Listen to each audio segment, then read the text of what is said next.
Quando o pêndulo está sujeito ao atrito, o que a gente observa é que o mesmo ele oscila por apenas um curto período de tempo.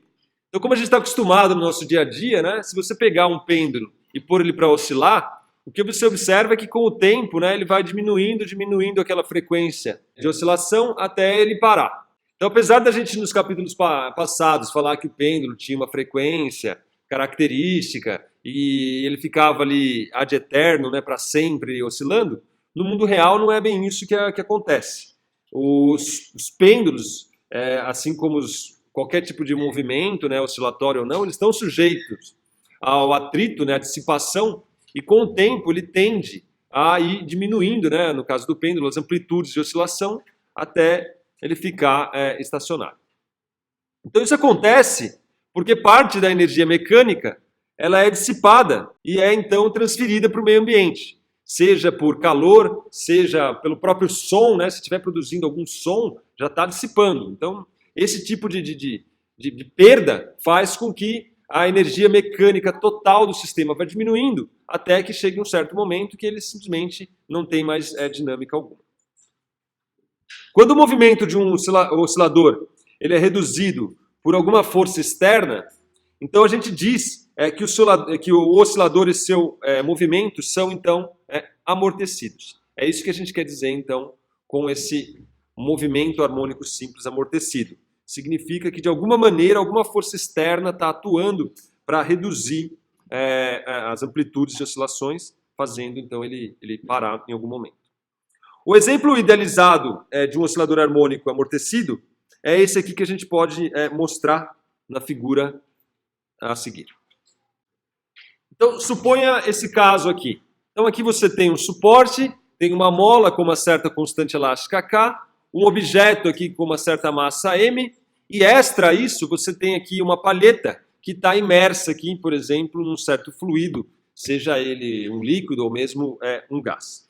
Então, esse bloco de massa M aí, que está oscilando verticalmente, preso a essa mola aí, com o tempo, né, ele vai, se você inferir aqui uma certa amplitude inicial e colocar ele para oscilar, com o tempo ele vai começando a diminuir essas amplitudes de oscilação. Então, quando a palheta se move para cima e para baixo aqui, o líquido vai exercer sobre essa palheta uma certa força de arrasto, fazendo então com que a energia mecânica, de certa maneira, vá diminuindo com o tempo, à medida que essa energia que você inferiu inicialmente vai sendo transferida aqui, principalmente em forma de calor, né, energia térmica, para o líquido. Então, isso faz com que esse objeto, com o tempo, vá diminuindo a sua amplitude de oscilação, o que representa, então, aí, um típico movimento harmônico simples, amortecido. Para a gente entender a dinâmica desse sistema, a gente vai supor aqui que o líquido, então, ele exerce o que a gente chama de força de amortecimento. Essa força de amortecimento, que a gente vai usar FA para representar, ela é proporcional à velocidade da palheta e do bloco.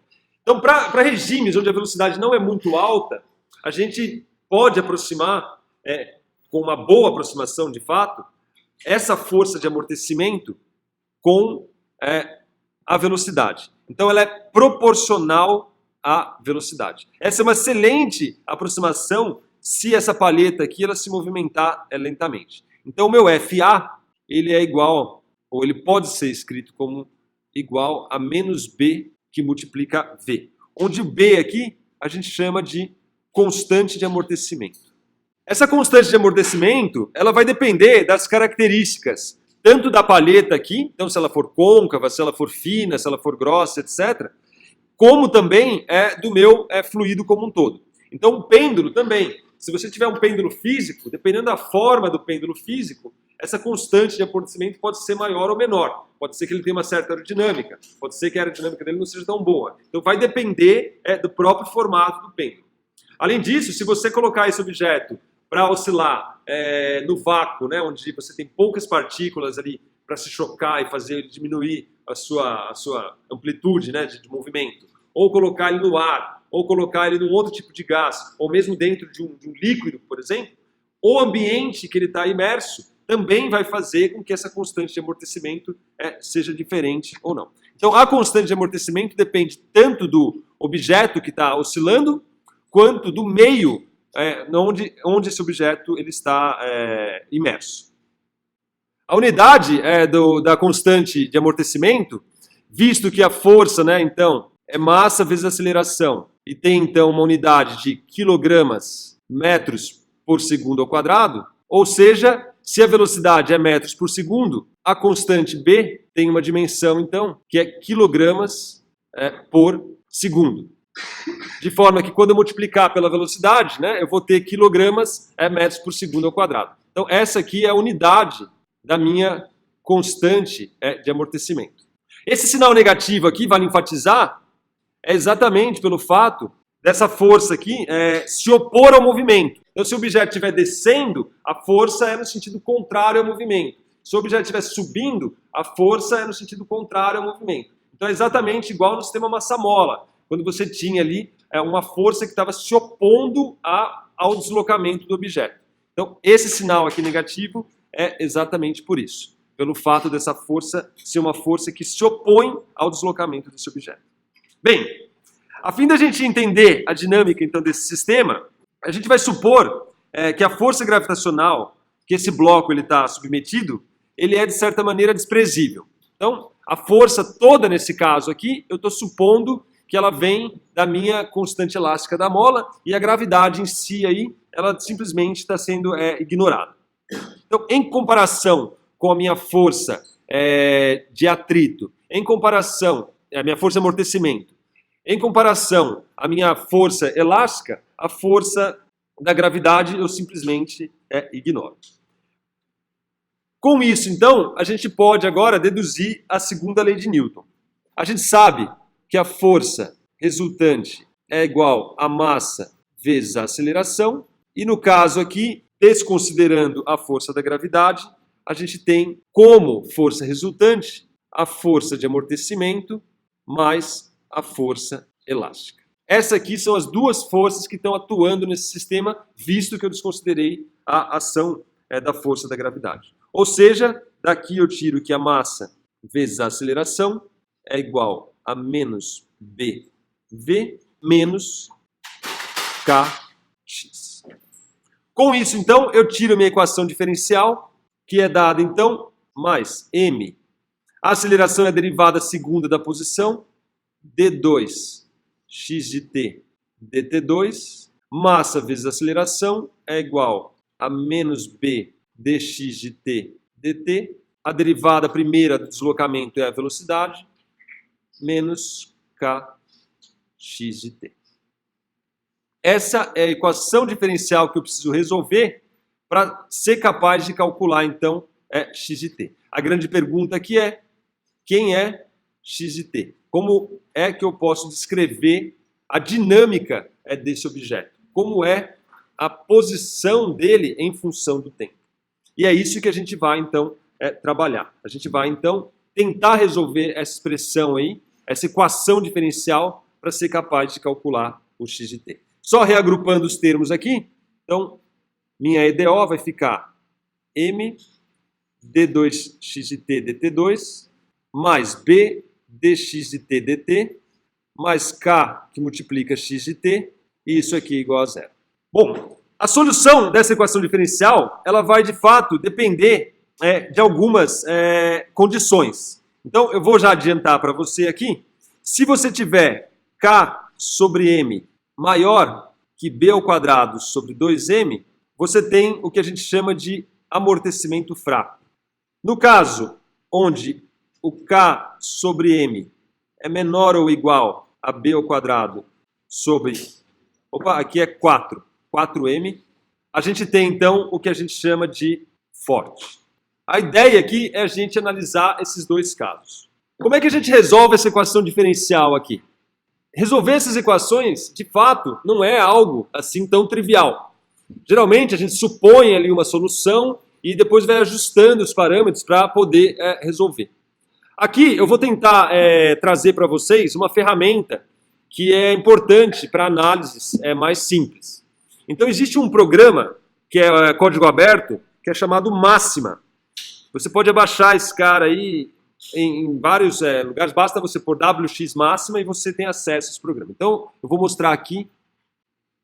Então, ó, esse é o programa que a gente vai usar para poder analisar esse tipo de equações. Esse programa não só resolve equações diferenciais, mas resolve integrais, derivadas, transformadas de Fourier, séries. Ele é basicamente uma matemática, o código aberto, tá certo? Foi desenvolvido aí na década de 80, por exemplo, em 82, no próprio MIT, e naquela época isso aí era uma coisa surreal, etc. E basicamente o Matemática e outros programas, o Maple também, eles vieram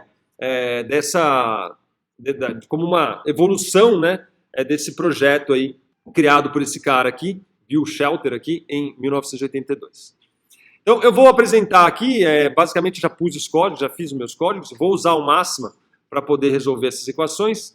E a documentação dele é muito boa, vocês podem olhar lá, é fácil, basta você escrever equação diferencial WX máxima. Então você vai ter lá, ele vai te dar exemplos, etc, etc.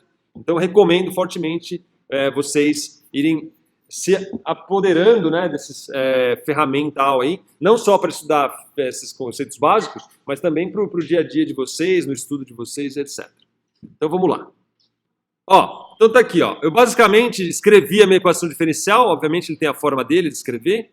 Então, ó, md2x dt2 mais b dx dt mais kx igual a zero. Aí ele já percebe que tem uma relação entre a solução e o fato desse cara aqui, dessa grandeza aqui, ser positiva ou ser negativa. Que é exatamente os regimes de amortecimento fraco ou o regime de amortecimento forte. Então vamos analisar primeiro o regime de amortecimento fraco, ou seja, quando Km for maior do que B, sobre B ao quadrado, ou seja, essa grandeza aqui é positiva. Então se eu colocar esse objeto como uma grandeza positiva, ele apresenta aqui uma solução para essa equação. Então você vê, ó, tá aqui, ó, já basicamente formada o tipo de solução que a gente tem para esse sistema. É um decaimento exponencial. E acoplado a esse decaimento exponencial, você tem um movimento oscilatório, onde a frequência de oscilação está exatamente relacionado com Km menos B ao quadrado sobre 4M, tá certo? Ah, aqui faltou, ó. Olha, aqui é ao quadrado e aqui é ao quadrado. Quem me deu a dica foi exatamente o Máxima, né? Porque eu olhei aqui, ó, e está aqui, ó, o quadrado aqui. Então, o amortecimento fraco é Km maior do que B ao quadrado sobre 4M ao quadrado, e Km menor ou igual a B ao quadrado sobre 4M ao quadrado é o amortecimento forte. Então, isso aqui está aqui a solução geral. Você vê que você tem duas constantes aqui que estão em aberto, que é o K1 e K2, que vão servir exatamente para ajustar as condições iniciais. Qual é a posição inicial, qual é a velocidade inicial e assim por diante. Então, eu vou fazer algum exemplo aqui, plotar um gráfico, para a gente poder entender um pouquinho mais como é que fica a dinâmica desse sistema. Então esse é meu código novo. Ó. Agora eu falei que a massa é igual a 1, que o K é igual a 1, falei que o meu B é igual a 0,2, escrevi novamente a minha equação diferencial. Esse IC2 aqui, ele te dá as condições iniciais, ou seja, eu falei que no tempo 0 ele está na posição 5, e eu falei que a derivada da posição nesse tempo 0 aqui é igual a 0, ou seja, a velocidade era 0. Eu basicamente, então, estendi a mola e estou soltando e colocando para oscilar. E vou fazer um gráfico aqui dessa solução para a gente entender, para a gente poder visualizar como é que é a dinâmica, então, desse movimento harmônico amortecido. Então tá aí, ó, você vê que, basicamente, agora, você tem um movimento oscilatório que está envelopado aqui, ó, por um decaimento exponencial. A amplitude vai decaindo exponencialmente conforme o objeto, então, vai oscilando. Esse aqui é um típico movimento harmônico amortecido. Obviamente, né, que se eu trocar aqui as constantes, por exemplo, vamos diminuir um pouquinho aqui o B. Se eu diminuir um pouco o B, eu vejo que as oscilações aqui, a morte demora mais para acontecer, né? Ele demora mais tempo. Se eu colocar aqui 0,01, por exemplo, ó, você vê que ele vai caindo, mas ele demora para cair. Então você vai ter que ir até o tempo 1000 lá para frente, lá, para você ter o sistema, então, de fato, morrendo, né, parando de oscilar. Então você vê que esse cara, de fato, controla aí, de alguma maneira, o tempo, né, que esse objeto vai dissipando a energia, que é o meu fator aí de amortecimento, né, minha constante de amortecimento. Eu posso também pegar situações onde a constante de amortecimento é grande. O que acontece, então, se eu começar a aumentar a minha constante de amortecimento? Basicamente, o pêndulo vem, dá uma oscilada e já morre, né? Porque é uma constante muito, muito forte. Eu posso aumentar ainda mais, ó. Se eu começar a aumentar muito, entrar no sistema de amortecimento forte, aí então eu vejo que a solução da minha equação diferencial é de fato diferente, ó. Agora ele cai exponencialmente, simplesmente vai e morre. Se você olhar a própria solução, ó, se eu colocar aqui o meu sistema como sendo negativo, você vê então, ó, que morre aquele sistema oscilatório e aparece aqui duas exponenciais. Ou seja, o decaimento agora não tem mais oscilação nenhuma, é um decaimento exponencial, simplesmente. Como a gente observa aqui. Eu posso ir aumentando esse cara ainda mais, e aí você vai vendo que o decaimento vai diminuindo. Você fala, mas por que está diminuindo? Imagina como se fosse um sistema muito viscoso, muito viscoso. Ele está caindo exponencialmente, mas ele vai devagar até chegar à posição de zero. Se ele for viscoso, mas nem tanto, ele chega a zero um pouco mais rápido. Se for muito viscoso, ele demora para chegar na posição de equilíbrio, né? Se eu colocar 15 aqui, você vai ver que ele cai exponencialmente, mas ele vai demorar mais tempo para ela chegar e parar na situação de equilíbrio, como se estivesse descendo ali num ambiente extremamente viscoso. Então, o importante a gente ter em mente aqui geralmente a gente vai focar mais no amortecimento fraco, é na forma da expressão, tá certo? Então, o intuito aqui é você se atentar que no sistema amortecido fraco, você tem uma oscilação envelopada aqui com decaimento exponencial. Quando eu analiso o gráfico, o que eu tenho é basicamente uma oscilação envelopada aqui, ó, a amplitude dela está sendo envelopada por um decaimento exponencial. Esse é o típico movimento harmônico simples. Uma solução possível, né, é ajustando os Ks aqui, dependendo da velocidade que você tem. Geralmente, a gente costuma usar a seguinte expressão para poder estudar e entender o movimento harmônico simples. Então, uma solução é x de t igual a uma amplitude que tem um decaimento exponencial que depende do meu b sobre 2m cosseno de ômega t mais φ.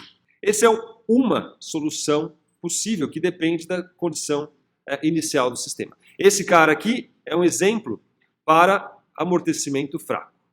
É menos porque é um decaimento exponencial, né? Então ele vai decaindo. À medida que o tempo vai passando, esse número vai diminuindo, vai ficando cada vez menor. Se fosse mais BT, seria um crescimento exponencial, né? Então aí ficaria cada vez maior. Então é menos que ele vai, de fato, tendendo aí a zero. Aqui, o meu xm é a amplitude do movimento, né? Basicamente. E esse termo aqui na verdade é o ômega linha, né? Porque agora ele vai depender do B, etc. Então esse cara não é aquele ômega do sistema oscilatório ideal, né, sem amortecimento. Ela é uma frequência angular que está relacionado com o B. O ômega' aqui, vale enfatizar, ele é igual a raiz de K sobre M menos B ao quadrado sobre 4M ao quadrado. Você vê que o regime de amortecimento fraco ou amortecimento forte está exatamente no fato dessa amplitude aqui ser positiva ou negativa, né? Então, se ela é negativa, a solução já não é imaginária, então já muda. Essa aqui é válida, né, somente para amortecimento fraco, onde K sobre M é maior do que B ao quadrado sobre 4M ao quadrado, de forma que essa raiz aqui ela fique, então, um número positivo, tá certo? Então, isso aqui é típico de amortecimento fraco. Note que se o B é igual a zero, a equação acima ela se reduz ao movimento harmônico simples, não amortecido. E elevado a zero é 1, o ômega aqui com B igual a zero dá zero, cai exatamente na equação do movimento harmônico simples não amortecido, onde o x de t igual a xm cosseno de ômega t mais φ, com o ômega igual a raiz de K sobre M.